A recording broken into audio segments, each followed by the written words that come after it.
Well, if you have at any point been a night owl as I am, and maybe you have happened to not be able to fall asleep someday and you turn on the television, and you catch a famous phrase, The Late Show Top 10. David Letterman's list of whatever he may come up with that happens to be running across the news that day. Well, I came up with a little bit of a top 5 for today. I just decided I wasn't going to go for the whole top 10, but the top 5 lies in America that are told in this country. Maybe you've seen some of these, maybe you even said some yourself. Number 5, your table will be ready in a minute. Number 4, one size fits all. Usually if you bought any piece of apparel or shoes from online. Number 3, top lie told in America, the check is in the mail. And number 2, I need just 5 minutes of your time. I wonder how 5 translates when that comes out. And the number 1 top told lie in America, I'll start my diet tomorrow. Like I said, perhaps you've indulged in a couple of these, perhaps you've heard some of them. Maybe you haven't. If so, you're a better person than I am. But in today's passage, as we were talking to the kids, there's a whole lot of lying going on. A whole lot of false witnesses being brought into the case, into the farce of a trial that is the trial of Jesus. A whole lot of, dare I say it, in the court, illegal action. See if you can pick some of them out as I read from Matthew's Gospel, chapter 26, verses 57 to 68. Those who had arrested Jesus took him to Caiaphas the high priest, in whose house the scribes and the elders had gathered. But Peter, following at a distance, as far as the courtyard of the high priest, and going inside, he sat with the guards in order to see how this would end. Now the chief priests and the whole council were looking for false testimony against Jesus, so that they might put him to death. But they found none, though many false witnesses came forward. At last, 2 came forward and said, "This fellow said, I am able to destroy the temple of God and build it in 3 days."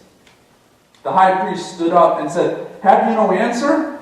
What is it that they testify against you?" But Jesus was silent. Then the high priest said to him, "I put you under oath before the living God. Tell us if you are the Messiah, the Son of God." Jesus said to him, "You have said so.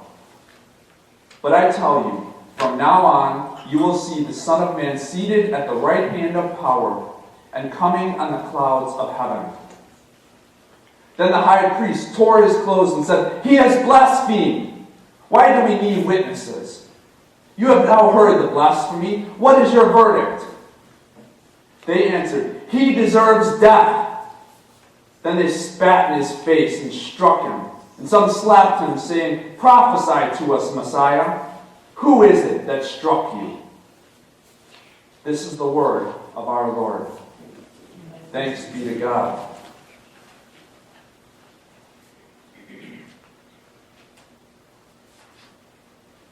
Now, where to begin? With the false witnesses, the lies, the illegal actions this court's taking on. As a bit of an editor's note, a lot of what I'm going to share with you comes from the Jewish law, the Jewish tradition, the Mishnah, the Talmud. So I'm going to save you some of the references. If you're interested, I will let you know. But there are so many to choose from. Where do we begin? How about number 1? A trial that is held at night. Perhaps employed so that they could prevent Jesus' supporters from being able to witness for him, to be able to back him up, to be able to call out or cross-examine the false witnesses testifying against him. It was in their tradition not to have trials at night. If their trial would go from the day and not be completed by night, guess what? They would stop. And then they would resume it the next morning. Given that it was a capital offense that they are trying Jesus for, trying to put pin on him, meaning that they are trying to employ the death penalty here, one might even say that his arrest was illegal, being done at night. Everything in such cases, especially those capital cases, by their own tradition, by the law that these people supported and enforced, had to take place during the day. Illegality number 1, to which Jesus remained silent in accordance with Isaiah 53:7. Illegality number 2, questioned by a sole judge. Again, not very good according to their own tradition.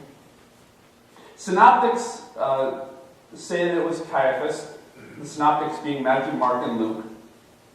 John says that it was Annas first, Caiaphas' father-in-law and the former high priest. Caiaphas is now the serving high priest as the story is taking place. Some say that this is when the Sanhedrin, the court of 70 people, trained the witnesses that they were going to bring forward, helping them to try and get their story straight so that what they wanted, the death penalty, they would be able to work things out so that they could basically kill Jesus. And at some point, he goes before Caiaphas. He goes before the high priest. The one who said, strangely enough, in John's Gospel, "You do not understand that it is better for you to have one man die for the people than to have the whole nation destroyed." That comes from the mouth of the high priest, Caiaphas, the one questioning Jesus all by himself. The one man to die for the people.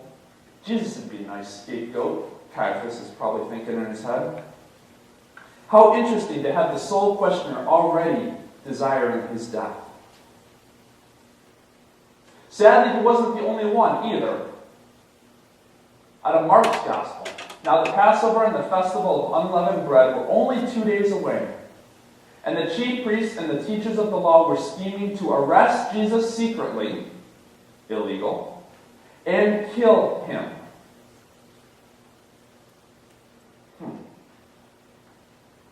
The mob injustice continues. Innocent until proven guilty? Yeah, right. This body wasn't even allowed to bring the charges to the court. They had to try a case where the charges were being brought in from the outside. They weren't able to make the charges up themselves, according to their tradition, their law that they so diligently enforced, unless it didn't serve their purposes. And Jesus still remains silent, in accordance with Isaiah 53:7. Illegality number 3, holding court on a holy day. Very bad no-no.